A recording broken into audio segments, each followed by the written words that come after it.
जो कथा भागवत में भगवान के विषय में बताया जाता है। मैंने कहा वे झूठ बोलते हैं। अगर कोई इंसान बीमार होता है तो कहां जाएगा बोलो? राम मंदिर जाओगे या अस्पताल जाओगे? कहते हैं गाय का गोबर खाने से कैंसर ठीक होता है, तो बताओ भक्तों, इलाज के लिए विदेश क्यों जाते हो? समझो जरा। ये सब हम लोगों को भगवान के नाम पर गुमराह कर रखा है। और जब यही लोग कहते हैं धन दौलत त्याग कर भगवान की शरण में आ जाओ, और खुद कहीं पर भागवत कहने जाते हैं, लाखों रुपये लेते हैं। ये मायाजाल ही तो है। भगवान की शरण में जाने का मतलब यह थोड़ी है कि अपने शरीर का ध्यान छोड़ दो। जो शरीर भगवान ने दिया है उसकी सेवा भी तो ईश्वर सेवा है। जब बुखार आता है तब राम की जगह दवा ढूंढते हो। जब जीवन भर की परेशानी हो तब बाबा का झूठा गोबर इलाज क्यों बन जाता है?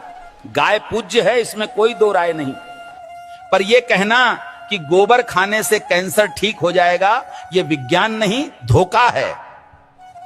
जो कथावाचक कहते हैं धन दौलत छोड़ दो, भगवान की शरण में आ जाओ, वो खुद लाखों के हवाई सफर करते हैं, एसी पंडाल में रुकते हैं और पाटीदारों से लिफाफा लेते हैं। तो त्याग हमें क्यों सिखाते हो?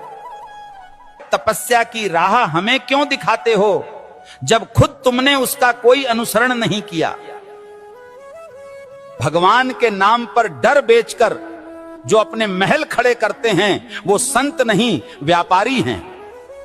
सच्ची भक्ति वो है जो आंखें खोलती है, ना कि आंखें बंद करवाती है। और आखिर में बात सीधी सी है, भगवान अंधविश्वास से नहीं, सच सेवा और विज्ञान से मिलते हैं। सीताराम सीताराम। भविष्य मालिका कहती है जब पाप बढ़ेगा तो समय न्याय करेगा और धर्म की असली परीक्षा शुरू होगी। 2032 से सत्य युग का आरंभ होगा, लेकिन उससे पहले पूरी धरती हिलेगी। प्यारे भक्तों, 2 सूरज दिखेंगे आकाश में, पर उनमें से एक सूरज नहीं, विनाश का दूत होगा।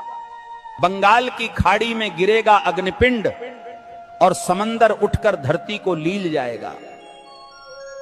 7 रात तक सूरज नहीं उगेगा, चांद नहीं दिखेगा, बस अंधकार होगा और भय, जिसे तुम प्राकृतिक आपदा कहोगे। तीसरा विश्व युद्ध दस्तक दे चुका है। शब्द नहीं अब शस्त्र बोलेंगे। भारत पर हमला होगा, परंतु धर्म की धरती कभी झुकेगी नहीं, क्योंकि भगवान कल्कि का अवतार होगा। जो शरण में आएगा बच जाएगा, जो अभिमान में रहेगा मिट जाएगा। प्यारे भक्तों, भविष्य मालिका चेतावनी नहीं, ये वक्त की आवाज है। जो सुन लेगा वही कल को देख पाएगा। धर्म अब उपदेश से नहीं बचेगा, धर्म बचेगा तो तुम्हारे कर्म और श्रद्धा से। जो अब भी सो रहे हैं, समय उन्हें जगाएगा नहीं, बल्कि बहा देगा इतिहास की धूल में। अब भी समय है भक्तों, या तो धर्म के साथ खड़े हो जाओ या अधर्म के साथ डूब जाओ। कल सऊदी अरब में आयोजित मेरे सत्संग के दौरान एक भक्त ने मुझसे एक दुखद प्रश्न किया। भक्त ने प्रश्न किया, गुरुजी, क्या राखी बांधने से बड़ी बात यह नहीं कि हर औरत को बहन समझा जाए? अरे मूर्खों, राखी के धागे पर इज्जत की एक्टिंग करते हो और बाकी दिन उसी इज्जत को आंखों से नोचते हो। राखी का धागा इज्जत का प्रतीक है, पर नजरें ही इज्जत न दें तो वो धागा क्या करेगा?